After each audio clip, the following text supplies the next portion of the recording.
क्या आपने सोचा भगवान है या नहीं है? आइए हम इसे एक कहानी के नजरिए से समझते हैं। तो आप दो व्यक्ति थे, एक का नाम था ए और एक का नाम था बी। तो एक दिन ए आया, ए घूम रहा था तो बी आया और बोला, ए तू इतना नाम जप करता है, इतनी पूजा करता है, क्या तेरा भगवान है? बोला है। और फिर बी बोला, यदि भगवान है तो मुझे प्रमाण दे। चल ठीक है, मैं इस बात का प्रमाण तुझे कल इसी समय यही नदी के तट पर दूंगा। तो चले गए वे अपने अपने घर। फिर कल रात ए ने बहुत ही सुंदर एक तस्वीर बनाई। उस तस्वीर में एक कमल का फूल था और श्री गणेश जी की मूर्ति थी, मतलब गणेश जी की फोटो बनाई। तो क्या हुआ, वो तस्वीर उसने समुद्र किनारे रख दी। जब वो बी आया, उसने देखी, बी बोलने लगा, वाह ये तो अद्भुत तस्वीर है, इतनी अच्छी तस्वीर बनाई किसने?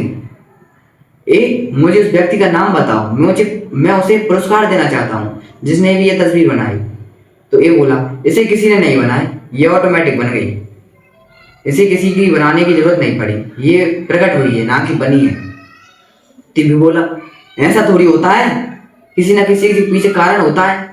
जैसे कि ये पेड़ लगाया तो बीज मैंने बोया तब ये पेड़ हुआ है, ऐसे थोड़ी। नहीं नहीं, ये तस्वीर ऑटोमेटिक हुई है। अरे नहीं, बी बोला, अरे ऐसे नहीं होता, मैं मान ही नहीं सकता कि तस्वीर किसी ने नहीं बनाई, ऑटोमेटिक बनी है। अच्छा, तो फिर ए बोला, मैं यही तो तुझे समझाना चाहता हूँ मूर्ख, जब हम रह रहे हैं इस धरती पर, इस धरती का बनाने वाला भी तो कोई होगा। मैं उस धरती को बनाने वाले की और धरती को चलाने वाले की, धरती को व्यवस्थित रखने वाले की पूजा करता हूँ, ना कि भगवान की।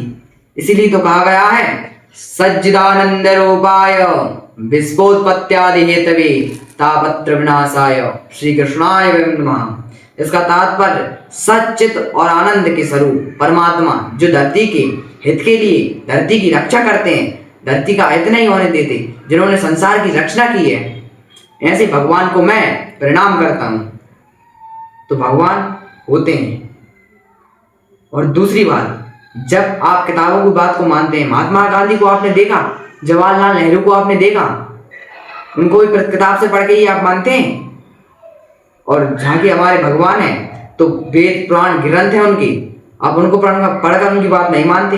किताब में लिखा होगा विटामिन ए से आंखों की रोशनी तेज होती है, तो आप उस बात को मानेंगे। और भाई हमारे शास्त्र में लिखा होगा कि लड़कियों को बाल नहीं कटाना चाहिए, वो उस बात को नहीं मानेंगे। ये कहाँ की बात है? साइंस भी तो कहता है दोनों एनर्जी होती है, पॉजिटिव एनर्जी, नेगेटिव एनर्जी। और इसे शास्त्र में नकारात्मक ऊर्जा, सकारात्मक ऊर्जा कहा जाता है। मतलब साइंस भी इस बात को मानता है कि आत्मा है, आत्मा का कभी अंत नहीं है। यदि आप मानेंगे हाँ भगवान है तो कमेंट करिएगा, यदि आपको कोई और डाउट है तो भी कमेंट करिएगा। जितनी मुझ में होगी समझाने की क्षमता, मैं उसको पूरा लगा के आपको समझाने की कोशिश करूंगा। राधे राधे। लाइक सब्सक्राइब करिएगा।